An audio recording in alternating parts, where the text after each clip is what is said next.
할렐루야. 아멘. 한 주간 잘 보내셨죠? 네. 명절도 잘 보내셨나요? 네. 옆에 분들에게 한번 이렇게 인사하시면 좋겠어요. 명절 잘 보내셨나요? 명절 잘 보내셨나요? 한 번 더 인사하시는데요. 명절을 복잡하게 분주하게 지냈건 그렇지 않았건 명절을 지내는 것은 마음의 부담도 있고 여러 가지 일도 많고 바쁘고 그렇습니다. 네, 잘 지내셨어요. 수고하셨습니다. 이렇게 한번 인사하시면 좋겠어요. 수고하셨습니다.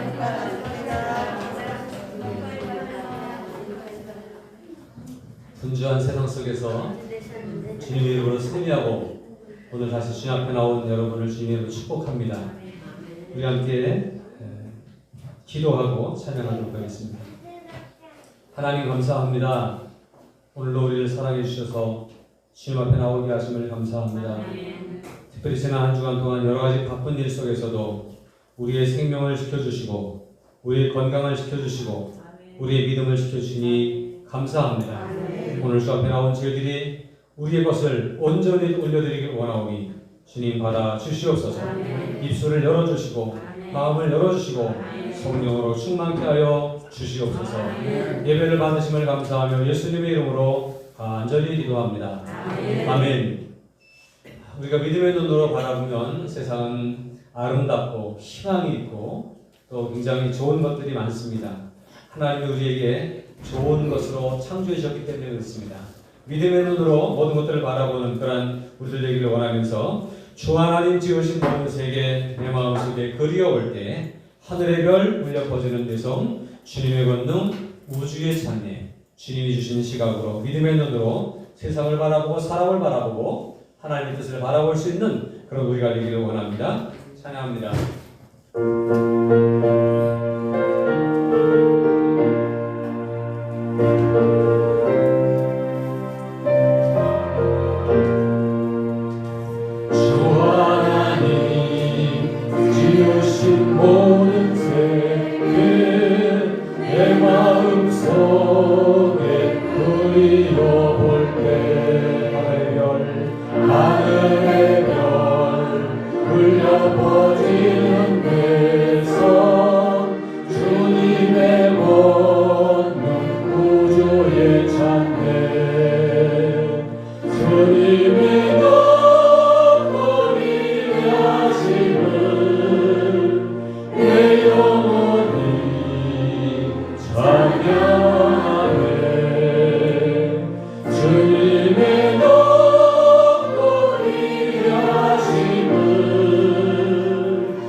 주님의 덕을 위하여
주님의 높고 위대하신 주님의 그 은혜로우심이 오늘 우리를 덮으시고 우리를 감싸시고 우리를 사랑하셔서 회복시켜 주신 줄로 믿습니다. 그 하나님 앞에 그 힘을 얻기 위해서 다시 한번 힘있게 찬양하는데요. 기뻐하며 함께 노래 부르리. 함께 손뼉을 치면서 찬양하며 영광 돌리겠습니다.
전능하신 하나님, 그 하나님을 찬양하며 하나님께만 영광 돌리는 우리 모두가 되기를 원합니다. 이 시간 우리의 마음속으로 우리의 왕 되신 주님을 마음에 모시고 주님이 우리를 다스려 주시기를 소망하면서 당신은 영광의 왕이십니다.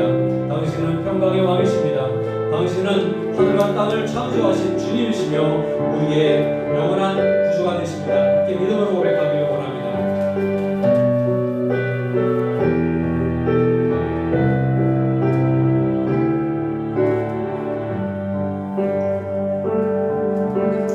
당신은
되심을 확신하십니까? 오늘도 주님의 다스림을 받기를 원하십니까? 우리가 주님의 다스림을 받고 우리의 마음을 주 앞에 올려드리고 우리의 삶을 주님께 맡겨드릴 때 주님을 위해서, 주님의 나라를 위해서, 주님의 기쁨을 위해서 쓰임받을 수 있는 줄로 믿습니다. 이 시간 마지막으로 고백합니다. 나 주님의 기쁨 되기 원하니. 이 시간 예배를 통해서 주님이 기뻐하시기를, 우리의 삶을 통해서 주님이 기뻐하시기를 간절히 소망하면서 함께 찬양하겠습니다.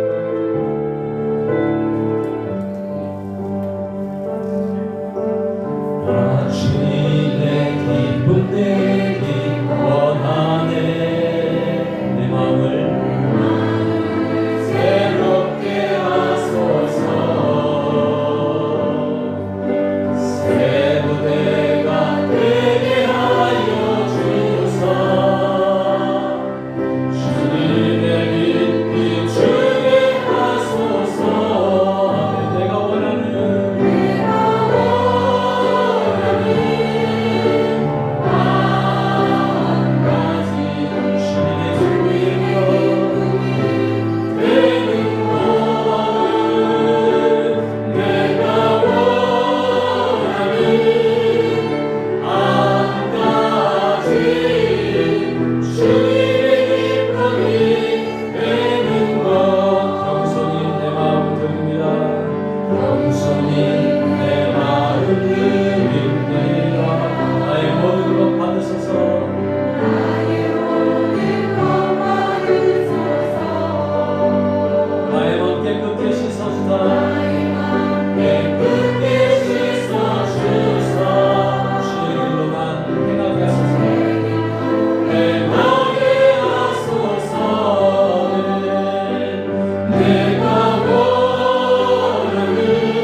기도드리겠습니다.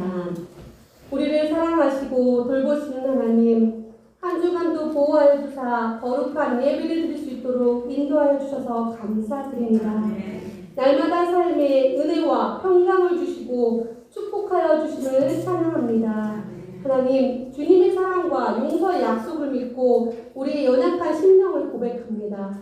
말씀을 묵상하고 기도하며 믿음으로 순종하며 살아가리라 다짐하지만 때로는 헛된 것에 집착하고 교만하게 살았습니다. 하나님과 이곳을 온전히 사랑하지 못했고 우리의 욕심을 따라 주님의 품을 떠나서 생각하고 말하고 행동하였습니다. 거룩한 보혈로 속량하여 모든 죄를 용서하여 주시고 새롭게 하여 주시옵소서. 정결하고 온전한 마음으로 예배를 드릴 수 있도록 성령님 도와주시옵소서. 우리를 회복시키신 하나님, 어떤 어려움에도 흔들리지 않고 주님만 의지하고 주님의 뜻을 향해 나가는 반석 위에 세워진 교회가 되길 원합니다. 온갖 시련과 고통 속에서도 열정적인 믿음과 확신 있는 믿음의 삶을 살았던 초대교회 성도들의 삶을 본받기를 원합니다. 날마다 감사하는 삶을 살기 원합니다. 빛이신 하나님께서 세상의 빛과 소금이 되라 하셨으니 우리의 삶을 통하여 어둠을 밝히고 맛을 내는 주님의 뜻이 이루어지길 원합니다. 늘 부족하고 연약한 저희들이지만 약할 때 강함 되시는 하나님을 따라 믿음의 자녀답게 살게 하여 주시옵소서. 강하고 담대한 믿음을 주셔서 우리에게 다가오는 모든 시련들을 이겨내게 하시고 삶 속에서 하나님의 살아계심을 체험하고 믿음이 좌우로 흔들리지 않도록 견고하게 하여 주시옵소서. 코로나19로 인해 성도 간의 교제가 힘들어지고 우리 자녀들이 예배를 드리지 못하는 현실을 바라보며 안타까운 마음을 가지고 온전한 예배를 드리는 날이 속히 올 수 있도록 소망하며 말씀 묵상과 정교인 기도에 동참하여 기도에 힘쓰는 우리가 되게 하여 주시옵소서. 우리의 가족과 주변 사람들에게 건강을 주시고 우리의 삶 속에 하나님께서 함께하사 형통하게 하여 주시옵소서. 또한 우리 자녀들이 어느 곳에 있든지 주 안에서 믿음으로 성장하여 세상에 흔들리지 않고 참된 분별력을 가지고 지혜롭고 담대하게 살게 하여 주시옵소서. 대학 입시를 준비하고 있는 고생 학생들을 위해서 기도드립니다. 올해 코로나19로 더욱 혼란 속에 힘든 시기를 보내고 있습니다.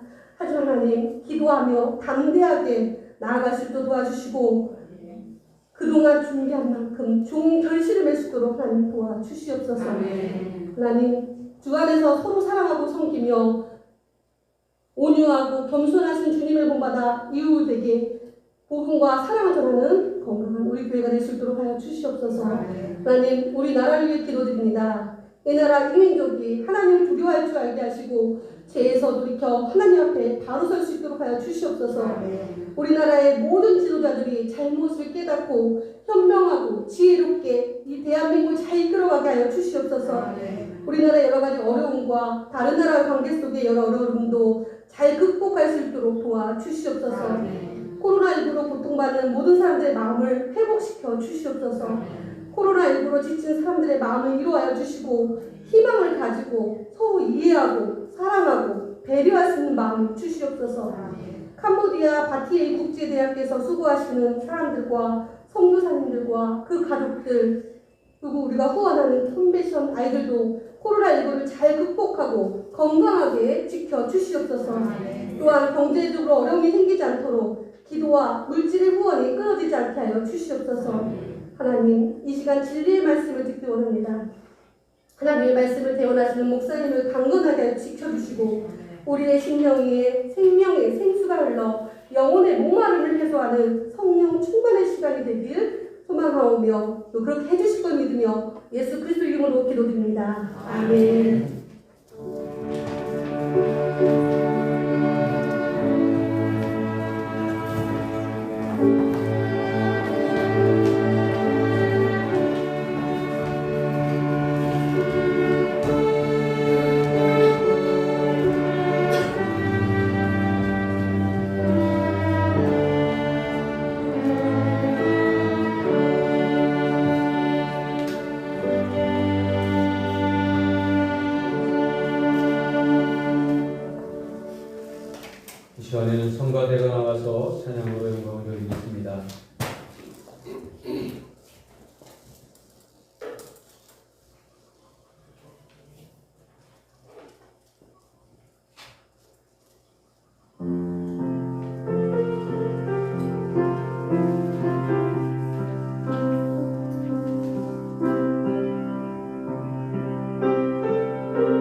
속에서 명절을 지내면서 잘 감당하고 오신 여러분을 주님의 이름으로 축복합니다. 날마다 더욱더 건강한 믿음으로 또 건강한 생활할 수 있기를 주님의 이름으로 축복합니다. 코로나19 예방을 위해서 지속적인 노력이 있어야 되고요. 그러면서도 또 우리의 믿음을 잃어버리지 않도록 더욱더 힘쓰고 기도하고 그래야 될 줄로 믿습니다. 개인 위생에 철저히 대비해 주시고요. 또 이제 독감 겨울철이 다가오기 때문에 독감도 주의해야 되고 여러 가지 조심해야 된답니다. 건강 관리를 잘 할 수 있고 지혜 있게 우리의 삶을 살아갈 수 있기를 바랍니다. 1년 율독 성경 읽기 이번 주는 나훔, 하박국, 스바냐, 학계, 스가랴 여러 권의 책을 함께 읽습니다. 소선지서라고 그러죠. 조그만 선지서를 우리가 많이 읽게 되겠는데 이제 구약이 거의 끝나가고 있는 것 같습니다. 계속해서 동참해 주시기 바랍니다. 지난 주간까지 성경 쓰기 열심히 여러분들이 써주셨고 그랬는데 혹시 지난주에 나에서야 되는데 못 내신 분들 사도행전 못 내신 분량들 오늘 마무리해서 내주시기 바라고요. 요한복음과 로마서는 일단 묶어서 뒤에다 좀 놨습니다. 당분간 뒤에 놓을 테니까 한 번씩 들춰보시고 기념을 삼으시기 바랍니다.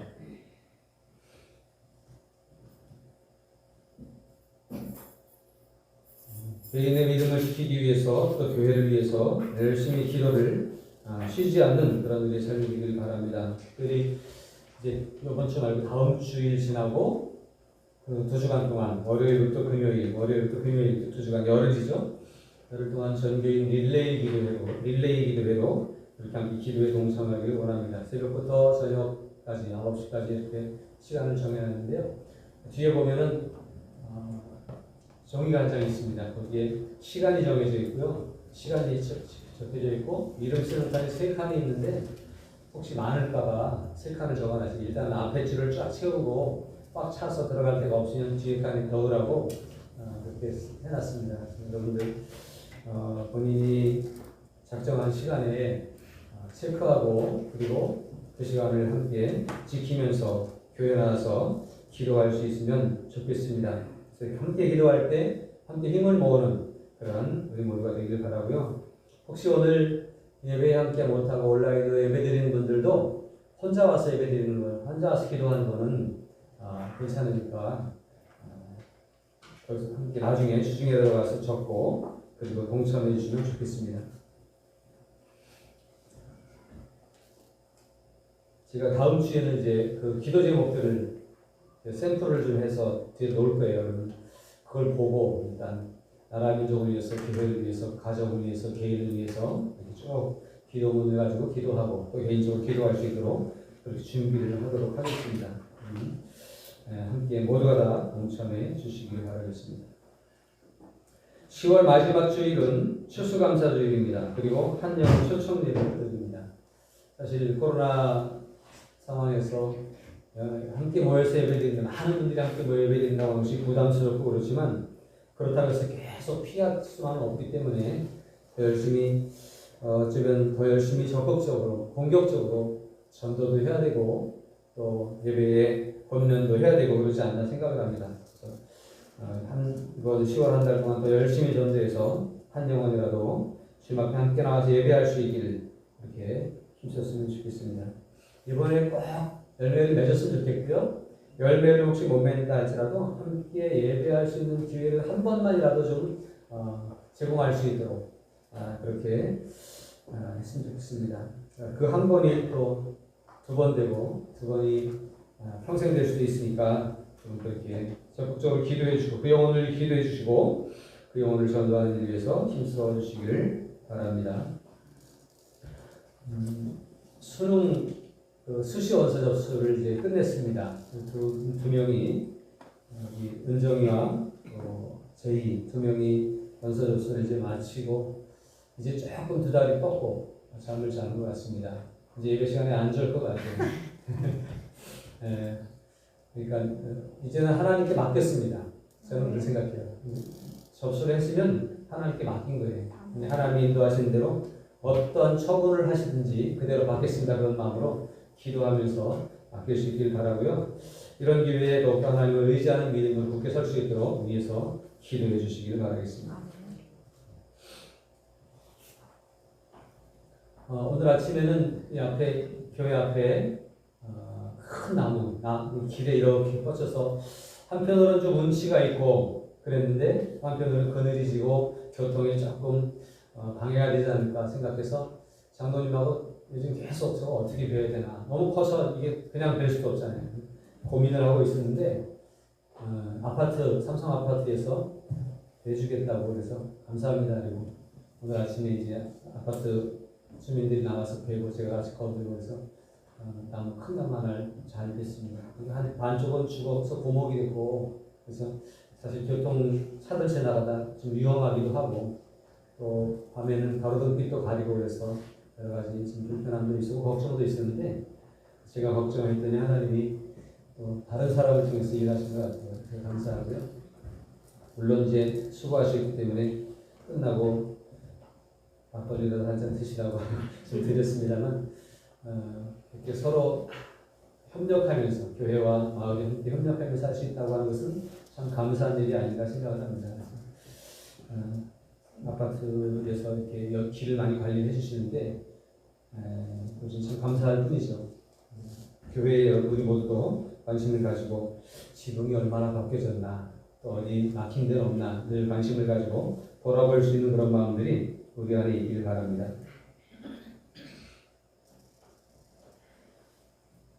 이제 찬송가 496장 함께 찬송할 때에 우리가 드리는 헌금을 이영자 집사님께서 봉헌해 주시겠습니다. 496장 1절 2절하고 간주함에 3절 하겠습니다.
기도하겠습니다. 거룩하신 하나님, 오늘로 주 앞에 나와 예배할 수 있도록 우리의 삶을 지켜주시고 우리의 걸음을 인도해 주시고 우리의 마음을 주께로 향할 수 있도록 함께해 주시니 감사합니다. 날마다 주 성령께서 우리를 주장하여 주시고 주님의 영광을 위해 살아갈 수 있는 주님의 자녀들이 될 수 있도록 주님 도와주시옵소서. 오늘로 주 앞에 나올 때에 감사한 마음을 가지고 나와서 주 앞에 그 마음을 쏟아드립니다. 옥합을 깨뜨렸던 여인과 같이 우리의 마음을 깨뜨려 주 앞에 올려드리오니 주님 기쁘게 받아 주시옵소서.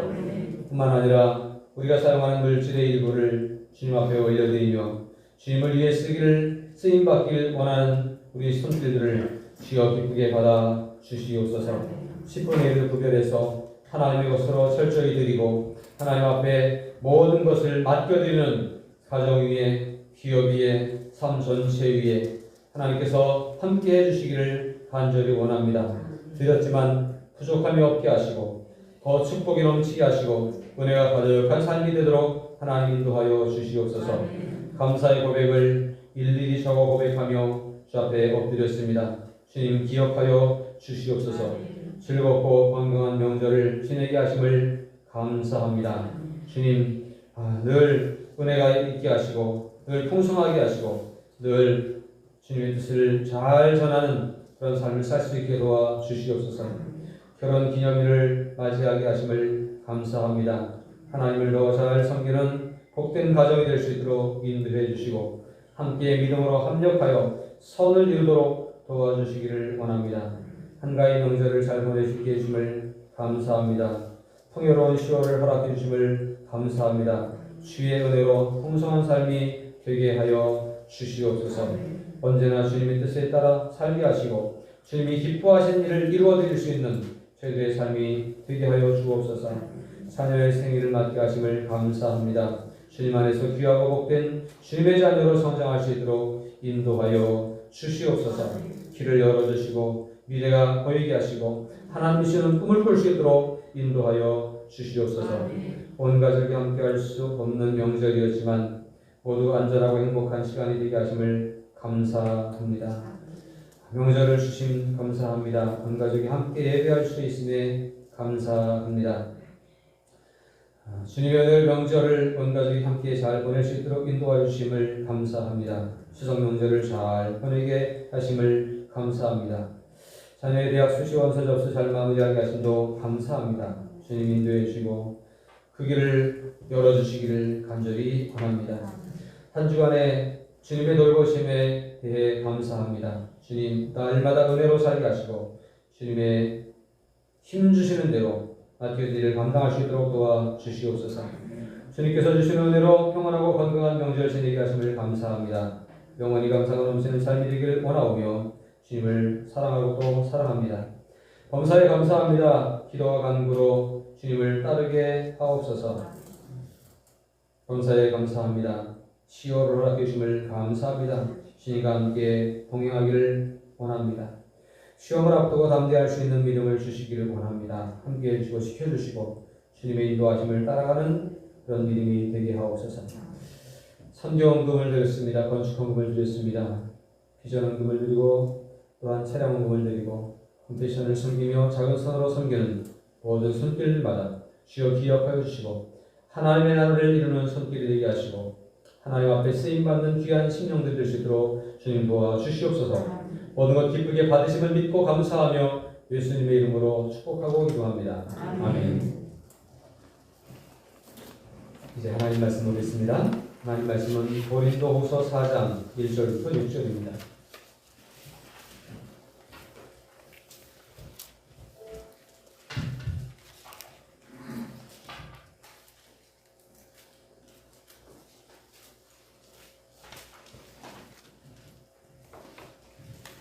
고린도후서 신약성경 고린도후서 4장 1절부터 6절까지 말씀을 드리겠습니다.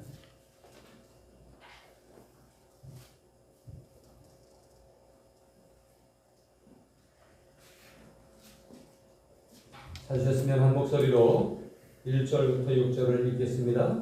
그러므로 우리가 이 직분을 받아 경륜하심을 이룬 대로 낙심하지 아니하고 이에 숨은 부끄러움의 일을 버리고 속임으로 행하지 아니하며 하나님의 말씀을 혼잡하게 하지 아니하고 오직 진리를 나타내므로 하나님 앞에서 각 사람의 양심에 대하여 스스로 추천하노라.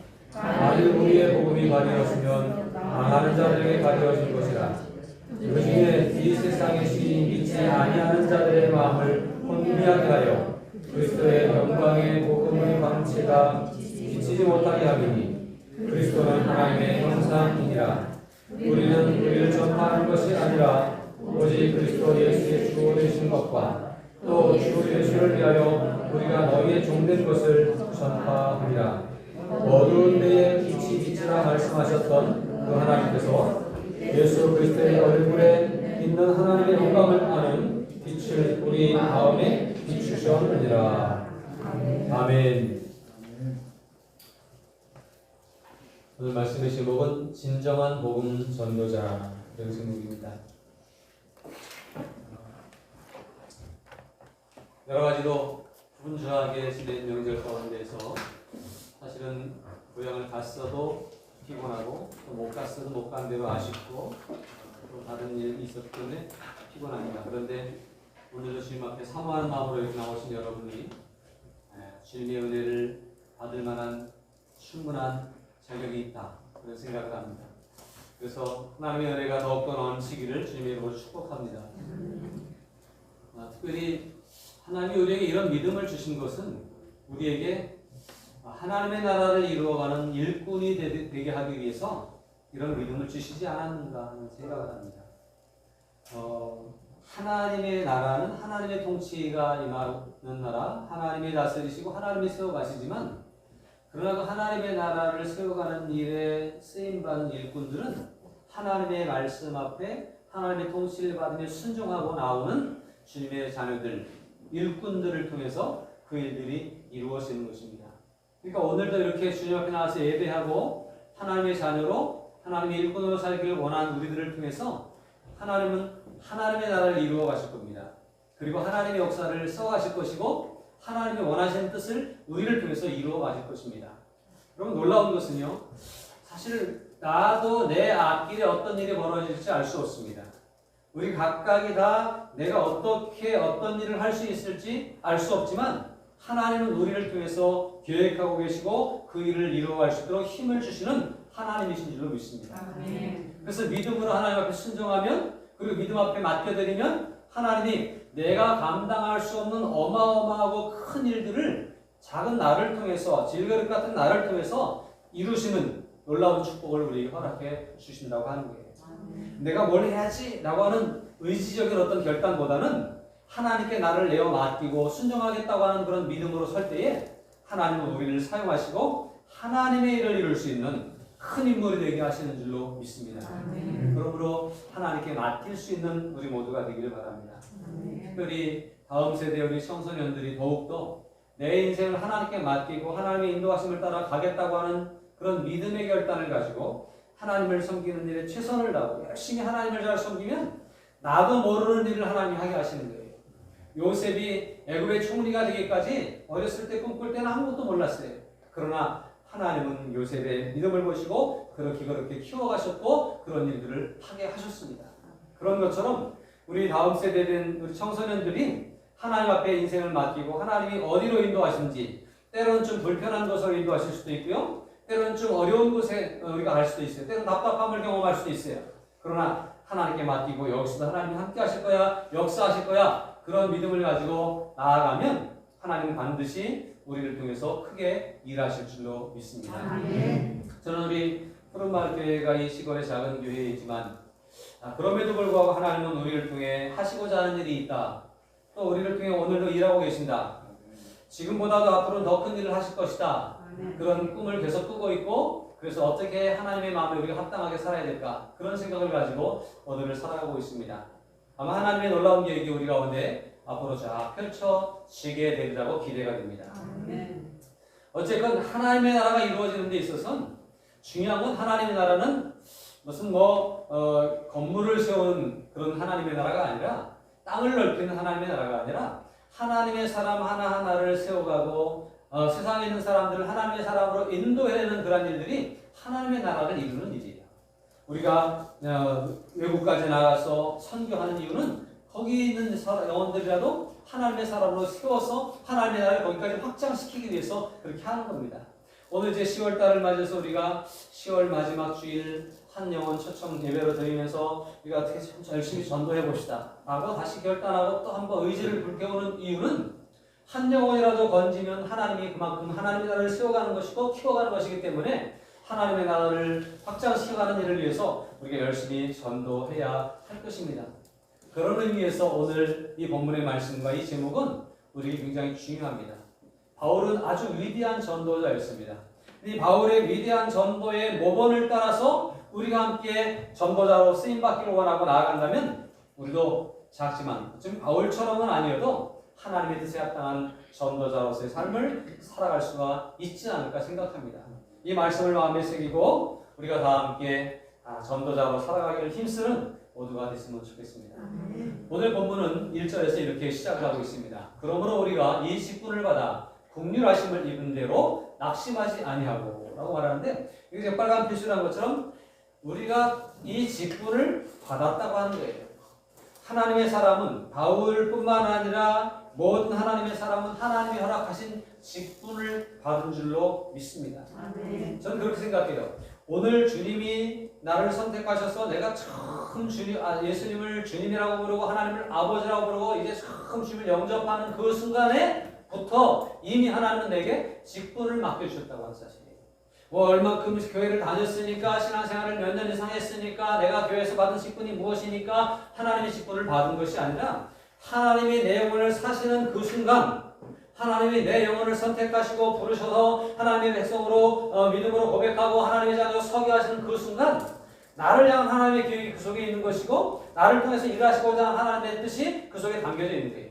그래서 하나님의 직분을 우리는 받은 사람이라고 하는 겁니다. 물론 교회 안에서 교회라고 하는 제도권 속에서 받은 직분도 소중합니다. 목사라고 하는 직분이 얼마나 소중합니까? 천사도 흠모할 만한 직분인 줄로 압니다. 그래서 감사한 거예요. 또 여러분들이 가지고 있는 장로, 집사, 권사 이런 직분들이 이건 굉장히 소중한 겁니다. 어떤 분들은 서리집사 임명장이 세상에 큰 어떤 상장이나 위촉장이나 임명장보다 더 귀하다고 액자에 넣어서 집에다 걸어놓고 감사의 표시를 하는 사람이 있다고 그러는데 우리 교회는 없는 것 같아요. 그 얘기는 뭐냐면 그만큼 하나님이 나를 부르셨다고 하는 것에 대한 감사와 하나님이 내게 이 직분을 맡겼다고 하는 것에 대한 자부심을 가지고 그리고 살아야 된다고 하는 거예요. 이 직분은 세상에서 준 것이 아니라 하나님이 내게 주신 거예요. 하나님 나를 불쌍히 여기셔서 구원해 주셨고 하나님이 나를 사랑하셔서 또 하나님이 내게 꿈을 주셨고 하나님이 내게 기대치가 있으셔서 내게 직분을 맡기셨고 일할 수 있도록 직분을 준과 동시에 감당할 수 있는 힘도 주시는 하나님이심을 믿으시기를 바랍니다. 하나님 이런 분이잖아요. 바울은 많은 전도 여행을 하고 많은 사람들을 만나고 많은 말씀을 선포하면서 하나님이 내게 주신 직분에 대한 그 확신을 가지고 있었던 거죠. 여기서 말하는 직분이라고 하는 것은 무슨 권사, 장로, 집사, 목사 이런 직분이 아니라 이 직분은 복음을 감당해야 되는 사명이다 이렇게 이해하면 좋겠습니다. 복음의 직분을 맡은 거예요. 그러니까 오늘 교회에 와서 아직 교회에서 나는 집사 아니에요, 나는 이제 초신자예요 이런 분들도 복음의 사명을 맡은 거예요. 아직 어린 아이여도 복음의 사명을 믿는 거예요. 옛날에는 쥐락개들이 많았어요. 쥐락개들이 많아가지고 부모님들은 안 다니고 할머니 할아버지 교회 안 다니시는데 어린아이들이 와서 쥐락개에서 배우고 하나님이 살아계시대 하나님 믿어야 되는데 우리 지옥 가서 이런 걸 배워가지고 집에 가서 할머니 할아버지한테 할머니 돌아가시면 천국 못 가 이렇게 막 협박해가지고 할머니 할아버지 전도하고 옛날에 그랬다고요. 그러니까 이 꼬마들도 애기들도 전도자로서의 복음의 사명을 맡은 거예요. 할 수 있다고요. 내가 얼마큼 공부해야지, 내가 제시하고 있는 전도복과 훈련을 받아야지 전도하는 게 아니라 내가 순수한 믿음만 있으면 우리가 다 전도자가 될 수 있는 거죠. 그래서 우리가 다 이 복음 전도의 사명을 맡은 하나님의 직분을 맡은 사람이라고 하는 인식을 가지고 살아가면 좋겠습니다. 그래서 이 복음의 사명을 맡은 직분자로서 이것을 귀하게 여길 수 있어야 돼요. 지금 우리가 어디 보고 있죠? 고린도후서를 보고 있죠? 고린도서 4장을 보고 있는데 3장에서 바울은 이 직분을 복음의 사명을 영의 직분이라고 했어요. 육의 직분이 아니라 영의 직분이라고 했어요. 또 9절에서는 뭐라 그랬냐면 정죄의 직분이 아니라 의의 직분이라고 했어요. 의의 직분. 이 직분을 잘 감당하면 의로움을 인정받는 직분이에요. 그래서 이렇게 귀한 직분으로 여겨서 이 영의 직분이요 의의 직분을 잘 감당하면 큰 영광이 우리에게 뒤따를 것이다. 이 직분 자체가 영광스러운 것이고 이 영광스러운 것을 잘 감당할 때에 더 큰 영광을 맞이할 수 있다라는 기대감을 가지고 바울은 복음의 사명에 임했다라고 하는 겁니다. 오늘 저와 여러분들도 우리가 가진 이 영적인 직분, 복음의 직분을 영광스러운 직분으로 여겨서 소중히 생각하고 잘 감당할 수 있기를 바랍니다. 직장에서 위치에 따라 직분에 따라 일을 해야 되는 것처럼 또 우리가 어느 자리에서 맡겨진 일을 따라 일을 해야 되는 것처럼 복음 앞에서 복음의 일을 맡은 사람으로서 그 사명을 잘 감당할 수 있는 우리 모두가 된다고 한다면 하나님 우리를 통해서 영광을 받으시고 더 큰 영광을 우리에게 누리게 하시는 줄로 믿습니다. 자, 그래서 이런 이 영광스러운 직분을 잘 감당하는 우리들로서 이 직분을 잘 감당하기 위해서 열심히 복음 전도를 해야 되는데 복음을 전하면서 닥쳐지는 여러 가지 일들이 있는데요. 그 일들 가운데 이런 몇 가지 확신을 가지고 바울은 사명을 감당했던 것을 볼 수 있어요. 복음 전하는 일이 쉽습니까? 어렵습니까? 안 해봐서 모르세요? 전도가 어렵습니다. 전도하면 이 정도 내가 좀 뭐 선물도 주고 좀 애교도 부리고 이 정도 좀 내가 건명하면 좀 들어야 될 텐데 그런데 안 들어져요. 잘 안 돼요. 쉽지 않은 게 전도예요. 시대가 뒤로 가면 갈수록 점점 더 어려워지는 것 같습니다. 세상이 너무 바빠요. 세상에 너무 누릴 것들이 많고요. 그 바쁘다고 하는 것, 세상에 좋은 누릴 것들이 많다고 하는 것은 무슨 얘기냐면 사탄이 지금 세상을 꽉 잡고 있어서 할 수 있거든 마지막 날이 오기 전에 한 사람이라도 더 구원 못 받게 하려고 막 장치를 마련해 놓는 거예요. 그 장치에 걸려가지고 덫에 걸려가지고 사람들이 주님 앞으로 나오지 못하게 하는 그러한 일들이 있어서 전도자의 길은 정말 힘들고 어렵습니다. 목회자들이 이제 종종 이렇게 모여서 이런저런 교회 얘기하면 큰일이다 이런 얘기를 많이 해요. 목회가 점점 어렵다라고 하는 거예요. 또 더 큰 일은 지금 우리는 지금 목회하고 있는 우리들 기성세대 목회자들은 그나마 그냥 이 정도 교회가 아직은 있으니까 한국 교회가. 그런데 다음 세대를 이끌어가야 될 목회자들은 참 어떻게 할까 그런 걱정을 사실 많이 합니다. 믿음 생활 자체도 마찬가지일 거예요. 그러나 그럼에도 불구하고 우리는 사명이 있기 때문에 어떤 결과가 있든지 없든지를 떠나서 맡겨진 사명을 잘 감당할 수 있는 그런 우리들이 되어야 됩니다. 근데 힘들기 때문에 힘든 일 때문에 닥치는 어려움들인데 그 어려움 속에서 부딪히게 되고 실족하게 되고 실망하는 그런 일들인데 바울은 그 많은 일들 속에서 낙심하지 않았다고 하는 거예요. 여러분 한번 해보세요. 복음을 전함에 낙심하지 않습니다. 복음을 전하는 일이 힘들고 어렵기 때문에 상처도 받고 고난도 당하는데 그러한 일들 속에서 바울은 결코 낙심하지 않았다고 하는 거예요. 오늘 1절의 말씀 보니까 그러므로 우리가 이 직분을 받아 긍휼하심을 입은 대로 뭐하지 아니하고 낙심하지 아니하고 이렇게 있어요. 그러니까 이 바울이 이 얘기를 쓴 걸 보면 낙심할 만한 일이 있었다는 얘기예요, 없었다는 얘기예요. 낙심할 일도 없었는데 난 낙심 안 해 그렇게 얘기하겠어요? 분명히 낙심할 만한 일들이 많이 있었던 거예요. 바울에게 있어서 낙심할 만한 일들은 무엇일까요? 복음을 전하는 선한 일, 복음을 위해서 자신을 헌신하고 희생하고 자기 삶을 다 들여서 복음에 올인했던 바울의 삶에 낙심할 만한 일들이 있는 거예요. 잘못한 게 아무것도 없는데 낙심할 만한 일들이 있는 거예요. 바울이 낙심할 만한 일들은 어떤 것들이었는가를 제가 한번 생각해 보니까 외부로부터의 박해가 있었어요. 바울이 회심해서 그 다음에 다메섹 같은 데서 회심하고 주님을 만나고 그 다음에 거기서 기도하고 이제 전도자가 되었다는 소문을 듣고 예루살렘 유대인들 그 무리 속에서는 반드시 바울을 죽이고야 말겠다고 하는 결사대까지 조성할 정도로 바울은 목숨이 위태로운 일들이 여러 번 있었어요. 그래서 복음을 전하러 다니는 중에 수없이 목숨의 그 위기가 있었고요. 생명을 위협하는 위기들이 있었고요. 매를 맞는 일과 돌 맞는 일과 감옥에 갇히는 일들과 쫓겨나는 일들과 밤에 막 줄 타고 도주해야 되는 일들과 이런 일들이 굉장히 많았어요. 박해가 굉장히 심했어요. 유대인들에게 특히 박해가 심했고요. 또 이방 지역에 가서 우상 숭배하는 사람들에게 복음을 전할 때에 그 이방인들에 의한 박해도 사실은 많이 있었습니다. 이런 박해를 받으니까 무슨 생각이 들 수 있어요? 내가 뭘 잘못했다고 이런 어려움을 당해? 에이, 안 하고 말지. 이런 낙심하는 거잖아요. 근데 바울은 그런 박해가 수없이 몰려와도 낙심하지 않았다라고 합니다. 바울은 또 교회를 세우고 열심히 전도를 다녔잖아요. 한 교회만 가서 전도하고 한 교회만 세우고 거기 목회한 것이 아니라 바울은 전도자로서 많은 교회를 다니며 전도했습니다. 오늘 우리가 고린도 후서를 보고 있는데 고린도 교회에 보낸 두 번째 편지예요. 근데 이 고린도 교회를 바울이 가서 복음을 전하고 교회를 세워놓고 또 다른 이슈에서 또 전도하고 다니고 있는 거예요. 그런데 자꾸 들려오는 소문이 바울의 사도성에 대해서 성도들이 의심하고 있다고 하는 얘기예요. 바울이 진짜 사도가 맞아? 바울이 전하는 복음이 진리가 맞아? 라고 하는 의심을 하게 되어진다라고 하는 거예요. 여러분, 바울이 사도입니까? 아닙니까? 사도임을 여러분은 확신하십니까? 근데 우리는 못 봤잖아요, 사실.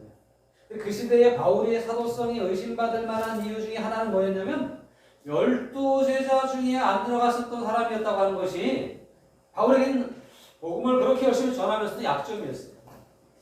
12제자 중에 이름 중에 바울이 있습니까? 없습니까? 없어요. 바울은 12제자 중에 못 뛰어들어갔어요. 12명 제자 중에 가룟 유다가 이제 배반하고 스스로 목숨을 끊어가지고 한 명이 비니까 초대교회에서 한 사람을 뽑아 세우는데 마띠아라고 하는 사람을 뽑아서 그 사람을 채울 정도 바울은 아니었어요. 그런데도 불구하고 바울은 사도로서의 직분을 잘 감당하죠. 바울은 늘 하나님이 내게 주신 사명이라고 합니다. 복음을 전하는 사명을 받은 사람이니까 나는 사도다 그런 마음으로 열심히 복음을 전했는데 이것이 오히려 교회로부터 유대인 중심의 교회로부터 바울의 정통성을 의심하는 얘기들을 들었고 이방인 교회들을 세워놨는데 바울이 세운 교회마저도 유대인 교사들이 와가지고 바울이 진짜 아니야. 바울의 12세 사도가 아니야. 라고 하는 얘기를 하게 되고 바울이 전하는 복음이 오직 믿음으로만 구원을 얻는다라고 하는 그 복음이 유대인들에게 이해가 안 됐던 거예요. 아니 율법을 지켜야지 할례를 받아야지 하나님 백성이지. 이 마음 때문에 이 사람들이 복음에 대해서 조금 오해를 하고 있는 거예요. 물론 복음 예수 그리스도의 죽으심을 인정하고 율법도 지키고 할례도 받으면 그건 문제 없어요. 그런데 그 복음을 받았음에도 불구하고 율법을 지키지 않고 할례를 받지 않으면 하나님이 아니라고 생각하는 것은 문제가 있는 거예요. 근데 이런 의식을 가지고 있는 유대인 거짓 교사들이 와서 자꾸 교회에 이런 얘기를 하니까 헷갈리는 거예요. 사실 우리가 하나님의 뜻이 무엇인지 딱 부러지게 알 수 있는 일이 없잖아요. 그러니까 헷갈리는 거죠. 그래서 바울의 사도성에 대해서 고린도 교회마저도 의심하게 되는 그런 일들이 생깁니다.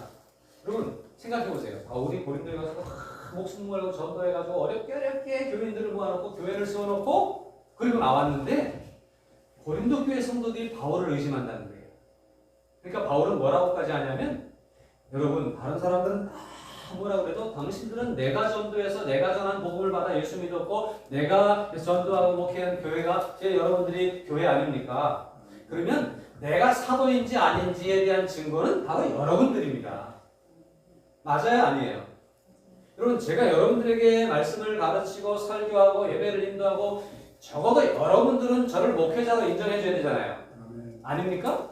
동네 사람들이야 저와 관계없어요. 동네 사람들이 뭐라고 하면 또 다른 교회 교인들이 보니까 무슨 저렇게 생겼냐 목사가 그러건 말고 관계없어요. 그럼 적어도 여러분들이 제 가르침을 받고 제가 설교하는 말씀에 아멘하고 그 말씀을 기준으로 해서 신앙을 키워가고 있다고 한다면 여러분들이 제가 목회자라고 하는 증거가 되어야 되잖아요. 바울은 그 얘기를 하는 거예요. 고린도 교회에게.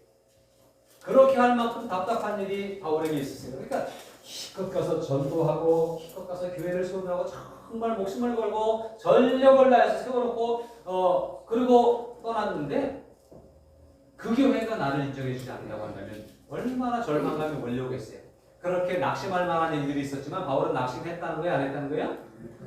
안 했다는 거예요. 또 어떤 일이 있었냐면요. 그런 얘기들 중에 정말 유대인 거짓 교사들의 그 얘기를 듣고 그치 생각해보니까 바울은 그러네. 그리고 바울에게서 등을 지는 사람들이 실제로 있었던 거예요. 그리고 바울이 사도성에 대한 의심은 12사도 중에 들지 않았다고 하는 것뿐만 아니라 바울은 교회에 부담을 주지 않기 위해서 자기의 생활과 또 복음 전도에 어떤 들어간 부비를 만들기 위해서 천막을 만드는 일을 직접 하면서 자비량으로 선교한 사람입니다. 그런데 그 당시에 꼭 교회가 아니어도 그 철학자들 그 시대 랍비나 또는 그 헬라 문화 속에서도 어떤 그 가르치는 교사들이 있잖아요. 이 사람들을 가서 말로 가르치는 것만으로 충분히 대우를 받으며 살아가는 사람들이었어요. 가서 강연 한 번 하면 얼마 주고 그래서 그것으로 충분히 살 수 있는 그러한 환경이 주어져 있었어요. 그러니까 그 명망 있는 가르치는 교사는 대우도 잘 받았던 거예요. 근데 바울은 대우를 잘 안 받았어요. 오히려 사양했고요. 아니 내가 벌어서 쓸게. 오히려 이렇게 했어요. 그러니까 대우를 많이 받느냐 못 받느냐에 따라서 사람들은 훌륭한 선생님이다 아니면 별 볼 일 없는 사람이다 라고 판단하는 경우들도 있었던 거예요. 지금 오늘날도 그런지 모르겠습니다. 오늘날 한국 교회 안에도 그런 부분들이 있어요. 옛날에 부흥 강사 목사님들이 하는 얘기들이 봉고차 덜덜덜덜 봉고차 끌고 부흥회에 들어가면 에이 별 볼 일 없는 목사님이 와서 무슨 말씀을 주시겠어요 이렇게 생각한대. 근데 그분이 빚을 내가지고 그랜저를 딱 옛날 얘기예요. 지금은 그랜저가 보편적이지만 그랜저를 딱 끌고 시커먼 차가 쫙 들어가면 대단한 목사님이 오셨다 그래서 시작부터 마음이 열려서 은혜를 많이 받는데 이게 세상 사는 인간 사는 세상의 이치이고 모습입니다. 그러나 여러분 가만히 생각해보면 정말 덜덜거리는 봉고차 끌고 가는 분이 더 순수한 목사님일 수 있지 않습니까? 그런 거예요. 저도 그래서 승용차보다는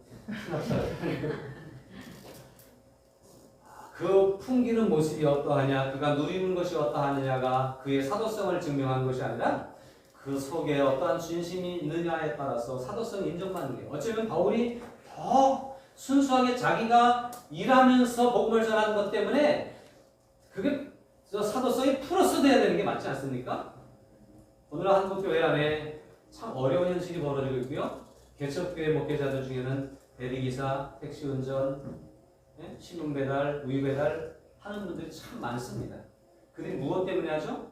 어떻게 해서라도 이 교회를 한번 세워보려고 그렇게 하는 거 아니에요?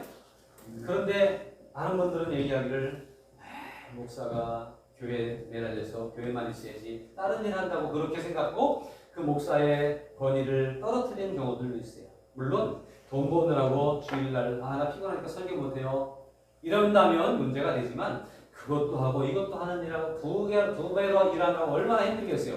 오히려 더 많이 인정해주고 더 존중해줘야 되는데 큰 교회 목사님들은 대단하다고 그러고 좋은 차 타니까 좋은 옷 입으니까 돈을 막 쓰니까 대단하다고 생각하고 개척교회에 어렵게 목회하는 분들은 별 볼일 없다고 그러면 그건 좀 너무 세속적인 거예요.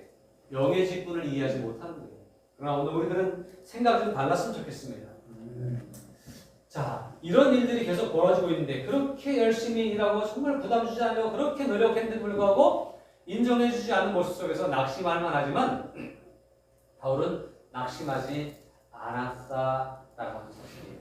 왜 그랬을까요? 이 직분이 하나님께로부터 받은 직분이었기 때문에 그랬습니다. 저도요, 저 개인적으로 목회하면서 어떻게든지 여러분들에게 오늘 이 주일날 설교 한마디를 통해서 좀 감동을 주고 은혜를 주고 성도들이 힘을 줘야 될 텐데 나름 열심히 준비하고 그러는데 때로는 열심히 준비했는데 교회 몇 명 안 온 사람들이 보이면 이렇게 빈자리가 보이면 낙심이 되겠어요? 안 되겠어요? 될 것 같으세요? 되지 않게 좀 해주세요. 또 아가씨 앉아가지고 눈을 딱 감고 있는 분들이 계셔요. 듣는 건지 안 듣는 건지 듣기 싫다는 건지 그래가지고 또 실족할 수 있어요. 뿐만 아니라 듣고 아멘하고 또 이런 것 같은데 생활하는 건 똑같아. 다음 주에 똑같은 모습이야. 그럴 때 낙심될 만한 일들이 사실은 있습니다만 그럼에도 불구하고 걱정하지 마세요. 낙심하지 않는 이유는 주님이 나를 부르셨기 때문에. 아멘. 적어도 우리는 우리 주변에 여러 가지 실망할 만한 일들이 있고 일이 잘 풀리지 않는 것 때문에 낙심할 만한 일들이 있지만 그럼에도 불구하고 주님이 나를 부르셨고 주님이 나를 세우셨고 주님이 나를 봐주시기 때문에 낙심하지 않는다라고 하는 사실이에요. 바울이 그랬던 것처럼 제가 그런 것처럼 여러분들도 복음을 전하면서 부딪히는 여러 가지 일들 속에서 실망하고 포기하지 말고 낙심하지 않고 끝까지 복음의 일을 감당할 수 있는 여러분 모두가 될 수 있기를 주님의 이름으로 축복합니다. 아멘. 두 번째로 바울이 이렇게 낙심하지 않고 열심히 일하면서 이렇게 헌신했다는 거예요. 내가 달려갈 길과 주 예수께 받은 사명 곧 하나님의 은혜의 복음을 증언하는 일을 마치려 하면은 나의 생명조차 좀 더 귀한 것으로 여기지 아니하노라. 낙심하지 않고 생명을 아끼지 않고 생명조차 바치고 이 복음의 사명에 최선을 다했다라고 그렇게 사도행전 20장에서는 바울의 자신의 사역을 정리하면서 이렇게 고백을 하고 있는 거예요. 낙심하지 않았다고 하는 얘기입니다. 두 번째로 바울은 이 어려운 복음을 전하는 일에 있어 오직 진리만을 나타내기를 위해 힘썼다라고 하는 사실이에요. 2절에 보니까 고린도서 4장 2절에 보니까 이에 숨은 부끄러움의 일을 버리고 속임으로 행하지 아니하며 하나님의 말씀을 혼잡하게 하지 아니하고 오직 진리를 나타내므로 하나님 앞에서 각 사람의 양심에 대하여 스스로 추천하노라. 오직 진리를 나타내기를 위해 힘썼다라고 하는 얘기예요. 바울이 복음을 전함에 있어서는 오직 진리 여기에 온 힘을 기울였다라고 하는 얘기입니다. 무엇을 하지 않았다고 그랬어요? 숨은 부끄러움의 일을 하지 않았다라는 거예요. 숨은 부끄러움의 일을 버리고 숨어서 하는 말이 아니라 앞에 나서서 할 수 없는 말 그런 말들 있잖아요. 뒤에서 수근수근 하는 말 그 대놓고 이렇게 공개적으로 할 수 없는 말 혹시 여러분들도 공개적으로 하기는 좀 그렇고 뒤에서 할 수 있는 재밌는 그런 일들에 현혹될 때가 있습니까? 바울은 그런 일들에 얽매이지 않았다는 거예요. 바울을 대적하는 거짓 선지자들이 바울의 사도성을 의심케 하고 바울을 대적하면서 바울 앞에 떳떳하게는 못하는 거예요. 숨어서만 뒤에서만 자꾸 사람들을 꼬시고 그래가지고 교회를 흔드는 그러한 일들이 있었어요. 그러나 바울은 비겁하게 숨어서 하는 일을 하지 않았다는 거예요. 당당하게 복음을 전하는 자로 살았다는 거죠. 오늘 우리들은 숨은 부끄러움의 일을 버리고 라고 하는 이 말씀을 잘 기억하고 내가 이 말이 어디에 가서도 부끄럽지 않은 말이 될 수 있도록 해야 된다는 거죠. 누구에게는 재밌는데 누구한테는 걸리면 안 돼. 이런 말을 하지 말고 누구에게나 유익이 될 수 있는 말을 하기를 힘썼다라고 하는 거예요. 그래서 숨은 부끄러움의 일을 버렸다라고 얘기하고 있죠. 그 다음에 속임으로 행하지 아니하며 그랬어요. 속임으로 행하지 아니니 속임이라고 하는 교율, 간상, 간계 이런 거예요. 이 속임은 에덴 동산에서 뱀이 와가지고 하와를 사살 꼬셨어요. 속임수로 꼬신 거예요. 그런 것과 같은 일들을 하지 않았다는 거예요. 복음을 전하는 일을 하는 사람들이 속임수를 쓰지 않았다라고 하는 얘기예요. 그 다음에 또 뭐라 하냐면 하나님의 말씀을 혼잡하게 하지 아니하고 이 혼잡하다라고 하는 얘기는 불순물이 섞였다라고 하는 얘기예요. 하나님의 말씀에 불순물이 섞인 거예요. 왜 불순물이 섞였을까 하는 생각을 한번 해봤습니다. 요즘 목회자들의 설교 안에 불순물들이 섞일까요? 안 섞일까요? 섞이죠. 저도 섞이죠 많이. 근데 섞이는 이유가 있는데요. 저는 이제 안 섞으려고 애를 많이 씁니다만 좋으니까 안 졸리게 하려고 웃기는 얘기 섞는 거예요. 또 이제 한국 사람들은 막 울리고 웃기고 그럼 은혜 받았다고 해요. 감동받았다고 해요. 그래서 쭉 울 수 있는 얘기를 하는 거예요. 웃을 수 있는 얘기를 하는 거예요. 그게 이게 설교를 복음을 잘 원활하게 전달하기 위해서 이것들을 섞는데 중요한 거는 그 섞은 것을 나중에 받아들일 때는 그걸 그때 졸지 않기 위해서 감동받기 위해서 애쓰고 그러다가 집에 돌아갈 때는 다른 건 버려도 진리는 붙잡고 가면 되는데 진리는 다 잊어버리고 웃었던 거 울었던 것만 생각나는 그런 일은 그게 불순물이 되는 거예요. 이 불순물로 만들려고 불순물을 섞은 게 아니라 양념으로 섞었는데 불순물만 남는 그런 일들이 있다라고 하는 얘기죠. 바울도 그렇게 했던 것 같아요. 그러면 음식을 하는데 어떤 소고기를 갖다가 요리를 하는데 후춧가루 잔뜩 넣고 고춧가루 잔뜩 넣고 깨소금 잔뜩 넣고 고기를 먹는데 깨소금을 먹는 건지 고춧가루를 먹는 건지 모르게 양념을 너무 많이 하면 안 되잖아요. 원래 재료의 맛을 느낄 수 있어야 되잖아요. 그래서 이 양념을 너무 많이 넣는 것도 별로 안 좋다. 물론 양념을 너무 또 아끼고 너무 안 넣으면 맛이 좀 없긴 하죠. 저는 제가 설교하면서 내 설교가 좀 맛이 없는 설교가 되지 않는가. 양념이 너무 없어서. 그런 생각을 사실 하는 때가 많이 있습니다. 그러나 부탁을 드리는 것은 좀 맛이 없어도 열심히 먹으면 영양가는 있을 거예요. 바울은 말씀을 혼잡하게 하는 일을 하지 않으려고 애를 썼다고 하는 얘기예요. 오직 주의 복음, 순수한 주의 복음만 전달하기 위해서 노력했던 바울의 모습과 같이 오늘 우리도 마찬가지예요. 우리 교회 재밌어. 전도하기 위해서 필요한 얘기인데 재밌는데 와보니까 별로 재미없으면 그만이에요. 우리 목사님 잘생겼어. 그 별로 와서 보니까 별로 아니거든요. 그런 것들이 진짜를 전할 수 있는 그런 우리들이 될 수 있으면 좋겠다라고 합니다. 그래서 오직 진리를 나타내는 일을 위해서 복음의 사역에 힘썼던 바울처럼 오늘 한국교회가 그랬으면 좋겠고요. 이벤트 무슨 프로그램 아니라 정말 복음의 순수함을 지키기 위해서 먼저 우리가 안에서 노력하고 이것이 밖에도 그렇게 순수하게 전달될 수 있는 교회가 될 수 있도록 우리가 세워져 가야 될 줄 믿습니다. 한 가지 더 살펴보면 자신을 나타내는 일을 하지 않았다는 거예요. 이 잘못하면 자신을 나타내는 일에 설 수 있습니다. 특히 목회자들이 자신을 나타내는 일에 세워지기 쉽습니다. 또 교회에서도 열심히 여러분들이 저를 좋아하니까 저를 자랑하고 그럴 수도 있어요. 그러나 바울은 그런 일들을 배제시켰다고 하는 거예요. 우리를 전파하는 것이 아니라 오직 그리스도 예수의 주 되신 것과 또 예수를 위하여 우리가 너희의 종된 것을 전파함이라. 오직 주님만 찾아요. 바울을 편에 안 서도 괜찮아. 고린도 전서를 보면 고린도 교회의 문제가 뭐냐면 어떤 사람은 나는 개바파다, 나는 아볼로파다, 나는 바울파다, 나는 예수님파다. 이런 문제가 생겼어요. 기껏 바울이 전도해놓고 바울이 교회를 세워놓고 아볼로에게 목회를 맡기고 떠났는데 바울파다, 아볼로파다, 베드로파다, 예수님파다 이러면서 패가 갈린 모습을 보면서 얼마나 안타까워요.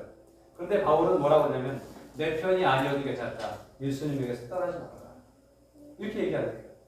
서운할 수 있죠. 인간적인 서운함이 있을 수 있잖아요. 그러나 바울은 자신 편을 들어주지 않는 것 때문에 서운한 것이 아니라 그들의 패가 갈려서 주님을 붙잡는 믿음에서 멀어지는 것 때문에 안타까워했던 거예요. 그처럼 바울은 오직 복음 위에 든든히 서기를 위해서 일을 했다라고 하는 것입니다. 여러분들이 다 제 편이 안 되어주셔도 괜찮죠. 예수님 편만 온전히 된다고 한다면 저는 그것으로 충분하고 주님 앞에 가서 칭찬받을 거예요. 바울은 그런 마음으로 일을 했다고 하는 것처럼 저도 그런 마음으로 일하기를 힘쓰고 있습니다. 오직 그리스도 예수의 주님 되신 것, 예수님이 주님이십니다. 이것만 믿으면 교회는 되는 거예요. 여러분, 예수님이 주님이신 줄로 믿으십니까? 이게 복음인 거예요. 교회 가면 복 받는데 그게 아니라 예수 믿으면 구원받고 천국 가는 것, 이것이 복음인 거예요. 이걸 붙잡을 수 있는 우리들이 되어야 돼요. 바울은 또한 더 나아가서 심지어 자신이 예수님의 복음을 위해서 성도들을 섬기는 종된 것에 대해 만족하다는 거예요. 우리가 너희의 종된 것을 가르치고 있다는 거죠. 여러분, 목회자가 성도들에게 대접을 받는 것이 맞습니까? 목회자가 성도들을 대접하는 것이 맞습니까? 대답하기가 곤란해요. 네? 사실 제가 여러분들에게 사실은 대접받고 섬김받을 일이 참 많은데 그럴 때마다 내가 과연 이래도 되는가 하는 생각을 많이 가집니다. 그 섬겨 중에 감사하고 또 경우에 따라서는 부담스러워서 다음에 꼭 갚아야지 이런 마음도 먹고 이제 그러긴 하는데 어쨌거나 서로 섬길 수 있는 것은 좋은 일이죠. 그런데 목회자이기 때문에 섬김받는 것이 당연하다라고 생각하기보다는 바울은 목회자는 성도들을 섬기기 위해 존재하는 존재다. 이런 생각을 가지고 있었다고 하는 얘기예요. 복음을 가지고 있는 사람은 복음을 전해서 저 사람을 내 종이 되게 하고 내 제자가 되게 하는 것으로 내가 제자를 만들어서 그에게 섬김을 받으려고 이 복음을 가지고 있는 게 아니라 이 복음을 전하는 일을 통해서 그의 영혼을 잘 되도록 북돋아주는 섬기는 일에 쓰임받는 사람이다라고 하는 의식을 결코 버리지 않았어요. 그래서 바울은 많은 일들이 서운하게 하는 일들이 있었지만 그것 때문에 서운한 것은 아니었던 거죠. 이런 일들이 중요합니다. 예수님을 전하기 위해서 예수님보다 앞서 나왔던 세례 요한이 예수님보다 활동을 먼저 해서 자기를 따르는 무리들이 많았습니다. 그런데 그 세례 요한이 그렇게 복음을 전하고 회개를 외치고 세례를 베풀고 할 때 예수님과 세례를 받았거든요. 예수님의 세례 받은 이후 하나님의 역사는 이제 세례 요한으로부터 예수님에게 옮겨가는 거거든요. 근데 요한을 따르던 사람들마다 다 예수님에게 몰려가는 모습을 보고 제자들이 와서 큰일 났습니다. 우리를 따르던 사람들까지도 이제 예수님을 따라가고 있으니 우리는 어떻게 합니까? 이렇게 물어볼 때 세례 요한이 했던 얘기가 뭔지 아십니까? 그게 옳은 일이다. 그는 흥하여야 하겠고 나는 쇠하여야 하리라. 왜요? 요한은 예수님의 길을 열어주기 위해서 사역을 했던 사람이었고 요한이 영광을 받는 게 아니라 예수님의 영광을 위해서 길을 여는 역할을 했던 사람이 바로 세례 요한이었다는 거예요. 그러니까 세례 요한은 예수님에게로 사람들이 몰려가는 것, 나를 따르던 사람들은 내 인기가 줄어들지만 예수님에게로 간다면 그것으로 만족하다라고 그렇게 요한은 제자들을 타일렀던 것을 볼 수 있습니다. 예수님도 마찬가지입니다. 예수님도 제자들과 이렇게 하면서 뭐라 그러냐면 나를 배척하지 않는 것만으로도 내 편 된 것이다. 복음을 떠다밀지 않는 것만으로도 복음을 받은 사람이다라고 이렇게 말씀합니다. 예수님을 대접하고 섬겨주고 인정해주지 않았어도 그들이 믿고 듣고 믿고 감동받고 정말로 생각 다시 한번 하고 그랬다고 한다면 그것으로 만족했다라고 주님은 말씀하셨다는 사실이죠. 오늘 우리가 여기에 이 딜레마에 빠지는 경우도 있어요. 마치 우리 교회가 큰 교회가 되어야 되는 것처럼 우리 교회가 사람이 많아야 되는 것처럼 거기에 초점을 맞추고 우리 동네에서 우리 교회가 제일 큰 교회야 이런 걸 자랑하고 이런 모습들이 아니라 복음을 섬기는 일에 최선을 다했다면 그것으로 만족할 수 있는 그런 우리들이 돼야 돼요. 우리 교회가 잘났다고 드러내는 것으로 하나님을 기쁘시게 할 수 없습니다. 교회는 복음을 위해서 존재할 뿐 복음의 일을 위해서 존재하는 것일 뿐이라는 사실이에요. 그러므로 복음의 일을 위해서 자신을 드러내지 않고 오직 복음만을 드러낼 수 있는 바울의 그 역할처럼 우리 교회가 우리의 사도로서의 복음을 전하는 전도자로서의 삶이 그렇게 될 수 있길 바랍니다. 아멘. 내가 전도하는 것으로 그 사람이 전도를 받았으면 그것으로 만족한 거예요. 기껏 내가 전도했더니 내가 키워줬더니 내가 인도해줬더니 나를 몰라봐? 그럴 필요 없어요. 교회 안에 어떤 분들은 무리를 이끌고 다니는 분들이 있더라고요. 우르르 몰려 끌고 다녀. 그러다가 교회 마음에 안 들면 또 우르르 끌고 딴 교회로 가. 그런 분들이 있더라고요. 자기를 나타내는 거예요. 아니요. 복음은요. 자기를 나타내서는 안 되는 거예요. 예수님만 드러냈으면 그것을 끝나는 거예요. 이것이 복음입니다. 예수님은 우리에게 뭐라고 하셨어요? 인자가 온 것은 섬김을 받으러 온 것이 아니라 받으려 함이 아니라 도리어 섬기려 하고 자기 목숨을 많은 사람의 배속물로 주기 위해서 왔다는 거예요. 이게 복음 아닙니까? 주님도 그러셨는데 주님도 섬기기 위해 오셨는데 오늘 교회가 주의 종들이 또 성도들이 내가 그 한 만큼 대우를 받으려고 한다고 한다면 그건 복음을 역행하는 일일 수도 있다는 사실입니다. 그러므로 순수한 복음 전도자가 되기를 위해서 오늘 바울 같은 그런 마음을 가졌으면 좋겠습니다. 진정한 복음 전도자는 낙심하지 않습니다. 진정한 복음 전도자는 오직 진리만을 나타냅니다. 진정한 복음 전도자는 자신이 나타나는 것을 오히려 두렵게 생각하는 것입니다. 이런 모습으로 복음을 위해 헌신하는 성도가 될 때, 복음을 위해 온전히 올인하는 교회가 될 때 이 세상에 하나님 나라를 세워갈 수 있게 될 줄로 믿습니다. 저와 여러분들이 그런 일에 함께하는 동역자들이 될 수 있기를 주님의 이름으로 부탁을 드립니다. 우리 함께 기도하십시다. 오늘 이 말씀을 기억하면서 내가 어떤 일이 생겨도 어떤 어려움이 있어도 결코 복음의 일에 낙심하는 일이 없기를 원한다고 마지막으로 결심하시길 바랍니다. 내가 오직 주님만을 나타내고 나 스스로 나 자신이 드러나는 것을 오히려 조심하면서 복음의 일에 힘쓰는 주의 종들이 될 수 있기 위해서 함께 주님 나를 살펴주세요. 인도해 주세요. 그렇게 기도할 수 있길 바랍니다. 내가 꼭 전도하고 싶은 영혼이 있다면 그 영혼이 주 앞에 돌아오기를 위해서 이 시간에 주님께 맡겨드릴 수 있는 그러한 우리의 기도가 되면 좋겠습니다. 기도합니다. 하나님 아버지 감사합니다. 오늘도 저희를 부르시고 인도하셨습니다. 주의 말씀 앞에 서게 하신 하나님, 사도 바울이 가졌던 전도자의 자세를 가지게 도와주시옵소서. 아무리 많은 어려움이 있고 그런 일들이 생겨도 낙심하지 않고 우리를 붙잡으시고 하나님의 이름을 삼으시고 도와주시옵소서. 하나님 아버지, 주님이 드러나는 것 그것으로 만족해 하게 하시고 내가 드러나는 것을 오히려 두려워하며 조심할 수 있는 겸손한 믿음의 사람이 되게 하여 주옵소서. 섬기기보다는 섬기게 하는 마음을 가지고 살아주시고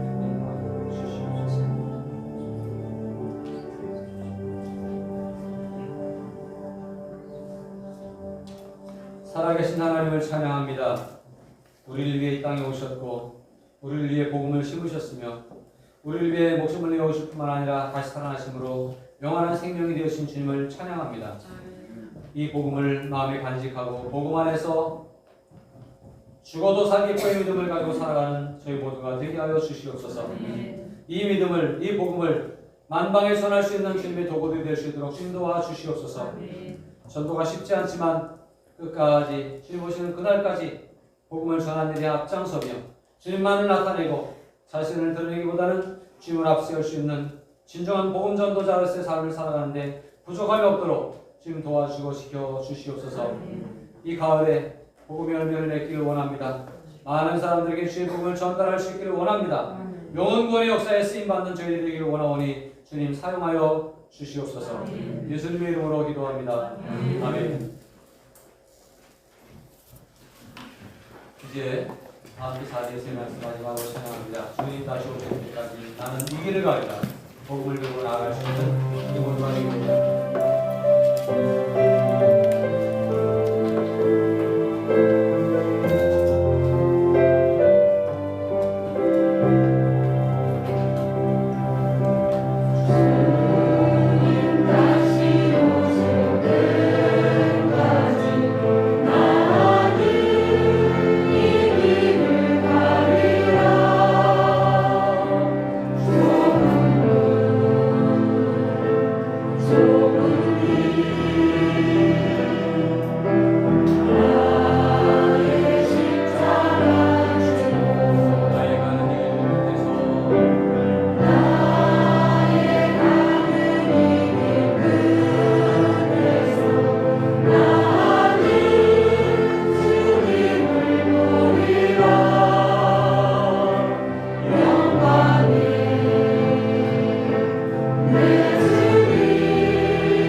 이제는 우리를 살리시기 위해 우리 가운데 오셔서 십자가를 지시고 그 목숨을 아낌없이 내어주셨던 우리 구주 예수 그리스도의 십자가의 구속의 은혜와 아들을 주시기까지 우리를 사랑하시며 복음 안에서 구원받기를 원하시는 하나님 아버지의 원하신 사랑하심과 오늘도 다시 한번 믿음을 북돋워 주시고 용기를 더해 주시며 복음의 사명을 안고 나아가도록 격려해 주시고 축복해 주시는 성령님의 교통하심과 역사하심이 복음 전도자로 사이기로 다짐하고 작정하며 낙심하지 아니하고 주님만을 높이며 자신이 들어가기를 드러나는 것을 부끄럽게 여기고 조심하기를 다짐하는 주의 백성들 머리머리 위에와 교회 위에 그리고 우리의 가정 위에 이 나라의 민족 위에 이제로부터 영원토록 함께 계시기를 간절히 축원하옵나이다.